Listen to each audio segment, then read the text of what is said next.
بسم اللہ الرحمن الرحیم۔ السلام علیکم ورحمۃ اللہ وبرکاتہ۔ یہ ویڈیو دیکھیں پہلے۔ میں پیار کی ایک دل آویز کہانی سناتا ہوں۔ امام بخاری نے اپنی صحیح میں اور باقی آئمہ نے محدثین نے اپنی اپنی اسناد کے ساتھ بیان کیا۔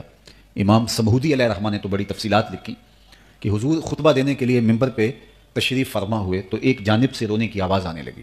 ابھی خطبے کا آغاز نہیں ہوا تھا، حضور ابھی جلوہ افروز ہی ہوئے تھے کہ کوئی رونے والا رونے لگا، اور روتا اس درد سے ہے کہ سینوں میں دل دہلتے ہیں۔ کناقۃ الخلوج، جس طرح اونٹنی کا بچہ گم ہو جائے اور وہ چیختی ہے، اس طرح رو رہا ہے۔ صحابہ نے دائیں بائیں پلٹ کے دیکھا لیکن رونے والا دکھائی نہیں دیتا۔ اس کی چیخوں سے، اس کی آہ و بقا سے، اس کی سسکیوں سے مسجد نبوی گونج اٹھی، اور حیرت کی بات یہ ہے کہ رونے والا دکھائی بھی نہیں دے رہا۔ فنزل النبی صلی اللہ علیہ وآلہ وسلم عن المنبر، حضور ممبر چھوڑ کر کے نیچے تشریف لائے اور ایک سمت چل دیے۔ کھجور کا ایک خشک تنا تھا، اس تنے ہنانا، آج پہلی بار حضور اس کو چھوڑ کے ممبر پہ بیٹھے تھے۔ پہلے جب خطبہ ارشاد فرماتے تو اس کے ساتھ حضور ٹیک لگاتے، تو ممبر جب بن گیا تو لوگوں نے اس کو اٹھا کے ایک طرف رکھ دیا اور حضور کے لیے ممبر بچھا دیا۔ جو ہی حضور ممبر پہ بیٹھے وہ جدائی کا صدمہ گوارا نہیں کر پایا، اور ایسے روتا ہے جس طرح بچے روتے ہیں، ایسے روتا ہے جس طرح اونٹنی کا بچہ گم ہو گیا ہو اور وہ اونٹنی روتی ہے۔ اللہ اکبر، لگتا ہے اس کا کلیجہ پھٹ جائے گا۔ حضور قریب گئے اور جا کے اس خشک کھجور کے تنے کو اپنی آغوش میں سمیٹ لیا۔ جس طرح بچھڑا ہوا بچہ ماں کی آغوش میں آ جائے تو اس کی گھگھی بھر جاتی ہے اور وہ ہچکیاں لینے لگ جاتا ہے، تو اس کی ہچکیوں کی آواز آنے لگی۔ آقا کریم اس پر شفقت کا ہاتھ پھیرتے رہے، اس کی ہچکیاں سسکیوں میں بدل گئیں، پھر بتدریج اس کی آواز کم ہوتی رہی۔ اللہ اکبر، سیاستہ میں روایت ہے، باقی کتب حدیث میں روایت ہے، آہستہ آہستہ آہستہ وہ خاموش ہو گیا۔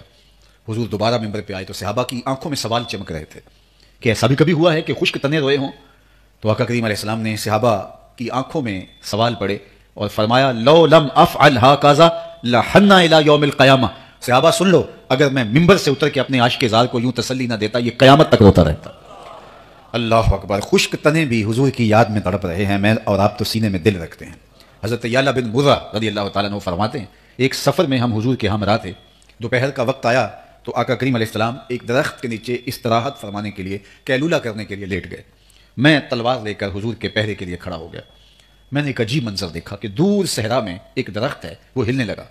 کوئی تیز آندھی نہیں تھی، کوئی طوفان نہیں تھا، معمول کی ہوا تھی، لیکن وہ ہلنے لگا، پھر جڑوں سمیت اکھڑا اور اپنے آپ کو گھسیٹتے گھسیٹتے میرے برابر آ کے کھڑا نہیں ہو جاتا، اور کافی دیر جھومتا رہا، اور حضور استراحت فرما رہے ہیں۔ پھر اپنی جگہ سے دوبارہ اپنے آپ کو گھسیٹتے ہوئے جہاں سے اکھڑا تھا وہاں جا کے نصب ہو گیا۔ میرے لیے حیرت کی بات تھی، کبھی ایسا ہوا ہے کہ درخت خود بخود اکھڑا ہو اور شاخوں کے بل، جڑوں کے بل چلتا ہوا کہیں چلا گیا، پھر واپس جا کے وہی اسی گڑھے کے اندر نصب ہو گیا ہو؟ اب میرے پاس کوئی تھا نہیں جس سے میں بات کرتا، حضور استراحت فرما رہے تھے۔ خیر، حضور بیدار ہوئے تو فرماتے ہیں میں نے سلام عرض کرنے کے بعد پہلی بات جو حضور سے کی وہ یہی تھی، میں نے کہا حضور وہ جو سامنے درخت ہے تھوڑی دیر قبل یہ اپنی جگہ سے ہلا اور اکھڑ کے یہاں آیا، یہاں کھڑا رہا، جھومتا رہا، پھر واپس چلا گیا۔ آقا کریم نے کسی حیرت کا اظہار نہیں کیا، مجھے سناؤ کیا کہانی ہوئی، کوئی تیز آندھی تھی، کوئی طوفان آیا؟ بلکہ حضور نے مسکرا کے کہا، ھذہ شجرۃ استاذنت ربھا، یہ ایک درخت ہے جس نے رب سے اجازت مانگی تھی، مالک تیرا محبوب بڑا نیڑے آیا ہے، سلام کر رہا ہوں۔ فاذن لھا، تو رب نے اس کو اجازت دے دی تھی، یہ مجھے سلام کرنے کے لیے آیا۔ اللہ اکبر، درختوں کے کلیجے بھی حضور کے لیے تڑپ رہے ہیں۔ حضرت سیدنا علی المرتضیٰ رضی اللہ تعالیٰ عنہ فرماتے ہیں کہ میں اس پتھر کو آج بھی جانتا ہوں جو بعثت سے قبل حضور کو سلام پیش کرتا تھا۔ عشق کے اندر جو زور ہوتا ہے وہ حسن کی فراوانی سے ہوتا ہے، جتنا حسن فراواں ہو اتنا عشق زور آور ہوتا ہے۔ تو کائنات میں ابو بکر و عمر، عثمان و علی، بلال حبشی جیسا اگر عاشق نظر نہیں آتا تو محمد عربی جیسا سونا بھی تو نظر نہیں آتا۔ مکھ چند بدر شاہ شانی ہے، متھے چمک دی لاٹ نورانی ہے، کالی زلف تے اکھ مستانی ہے، مخمور رکھی ہند مد بھریاں۔ اللہ اکبر، حضرت صوبان صحابی ہیں حضور کے، حضور کی خدمت میں تشریف لائے تو ان کا عجیب سا رنگ تھا، تو فرمایا کہ صوبان کیا ہوا ہے؟ عرض کی حضور مجھے کوئی بیماری نہیں ہے، مجھے کوئی اور پریشانی نہیں ہے، ایک فکر نے میری یہ حالت کر دی ہے جو آپ کے سامنے ہے۔ فرمایا کیا ہوا تمہیں؟ عرض کی حضور ایک غم نے مجھے نڈھال کر رکھا ہے، وہ یہ کہ میں یہ سوچتا ہوں کہ جنت میں چلا بھی گیا تو میں تو کسی نچلے درجے میں ہوں گا اور آپ نبیوں کے ساتھ اوپر والے درجوں میں ہوں گے، تو آج تو جب دل اداس ہوتا ہے آپ کو دیکھ لیتے ہیں تو وہاں کیسے زیارت ہوگی؟ تو اس غم نے میرا یہ حال کر رکھا ہے. اللہ اکبر. اور ایک صحابی حاضر خدمت ہوتا ہے اور عرض کرتا ہے کہ متسع یا رسول اللہ صلی اللہ علیہ وسلم، حضور قیامت کب آئے گی؟ تو آقا کریم فرماتے ہیں ما عادت لہا، تو نے قیامت کے لیے تیاری کیا کر رکھی ہے؟ اس نے کہا کثرت صوم و صلات کی بات نہیں کرتا، میں اللہ اور اس کے رسول سے پیار کرتا ہوں. تو آقا کریم نے فرمایا المرء مع من احب، آدمی اس کے ساتھ ہوگا جس کے ساتھ وہ محبت کرتا ہے. حضرت انس بن مالک رضی اللہ تعالیٰ عنہ فرماتے ہیں ایمان لانے کے بعد زندگی میں سب سے زیادہ خوشی ہم صحابہ کو اگر ملی تھی تو اس جملے سے ملی تھی، اس لیے کہ ہم حضور سے پیار کرتے ہیں، ابو بکر و عمر سے پیار کرتے ہیں، تو اس سے ہمیں تسلی ہوگی کل قیامت کے دن بھی ان کے ساتھ ہی ہوں گے. تو صحابہ کی زندگیاں دیکھ لیں، بعد میں آنے والے لوگوں کی زندگیاں دیکھ لیں، حضور کے پیار کی دل آویز کہانیاں. تو محبت رسول تو ہمارے دلوں پہ لکھی ہے، ہمارے سینوں پہ لکھی ہے. لیکن میں آپ سے یہ عرض کرنا چاہتا ہوں کہ ہمیں دعویٰ محبت تو ہے، اس میں تو کوئی شک نہیں، اور ہم میں سے ہر کوئی حضور سے محبت کرتا ہے، کم یا زیادہ ہر شخص کی اپنی کیفیت ہے. لیکن ایک گناہگار سے گناہگار شخص بھی حضور سے محبت کرتا ہے. ایک بظاہر جبہ و دستار کے اندر اور عالمانہ وضاقتہ کے اندر ایک شخص ہو، وہ تو پیار کرتا ہی کرتا ہے، لیکن جنہیں زمانہ سمجھتا ہے کہ یہ تو دنیا دار ہے، تو یہ اگر منظر دیکھنا ہو تو غازی علم الدین کی کہانی دیکھ لے، جو لوہار کی دکان پر بیٹھ کے ٹھک ٹھک کر رہا تھا، لیکن جب زمانے نے دیکھا تو عاشقوں کا امام نکلا. تو حضور سے محبت تو کم یا زیادہ ہم سب کرتے ہیں، اس میں کوئی شک نہیں ہے. اور اگر حضور کی محبت نہیں ہے تو پھر ہم کھڑے کہاں ہیں؟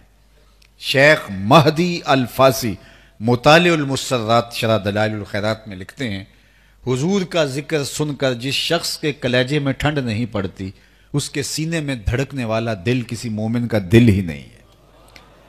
تو یہ تو طے ہے کہ ہم حضور علیہ السلام سے محبت کرتے ہیں، لیکن محبت صرف کثرت ذکر، اعلان محبت، نعرے لگانا، عقیدت کا اظہار کرنا، یہیں تک محدود نہیں رہنی چاہیے.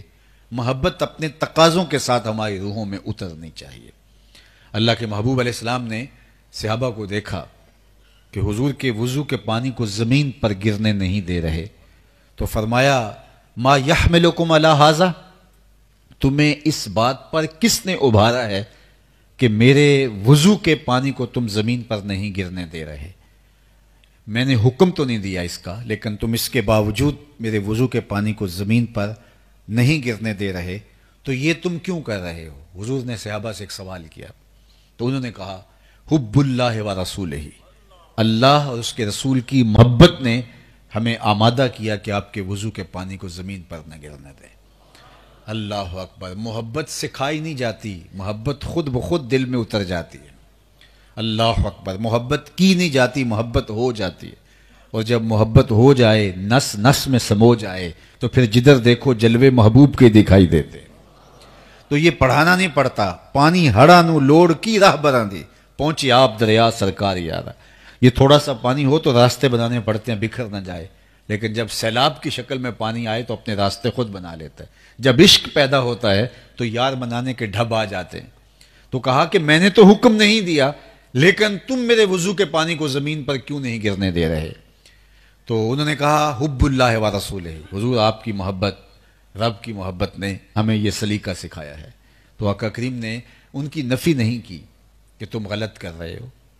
صلح حدیبیہ کے موقع پہ بھی ہوا کہ حضور کے وضو کے پانی کو صحابہ زمین پہ نہیں گرنے دے رہے.